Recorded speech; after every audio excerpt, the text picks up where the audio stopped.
ថ្ងៃត្រង់ធ្លាក់លើចិញ្ចាមនឹងសជាខ្ញុំស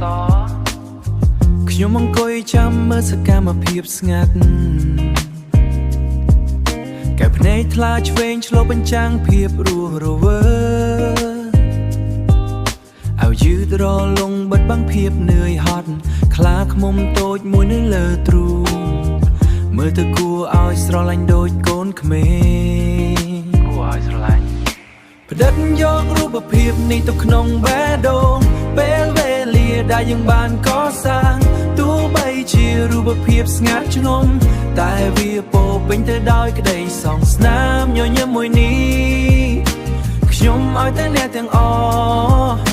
ខ្ញុំឲ្យតែអ្នកទាំងអស់អត់មានរឿងអីច្រើនត្រូវក៏ទេគ្រាន់តែចង់ស្នាក់នៅក្នុងសភាពនេះសង់រៀបស្អាតបន្តិចភ្នែកមើលត្រង់មកតាមរយៈកញ្ចក់ lens តូចមួយយើងដូចជាចិនស្និទ្ធគ្នាជាងមុនផ្ដិតយករូបភាពនេះទៅក្នុងបេះដូងពេលវេលាដែលយើងបានកសាងទោះបីជារូបភាពស្ងាត់ឆ្ងំតែវាពោពេញទៅដោយក្តីសង្ឃស្នាមញញឹមមួយនេះខ្ញុំឲ្យតែអ្នកទាំងអស់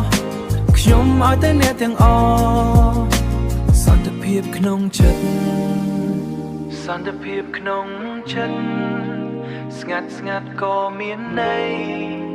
ដូចជាសរសេរកំណាដោយមិនចាំបាច់ប្រើពាក្យផ្ដិតយករូបភាពនេះទៅក្នុងបេះដូងពេលវេលាដែលយើងបានកសាងទោះបីជារូបភាពស្ងាត់ឆ្ងំ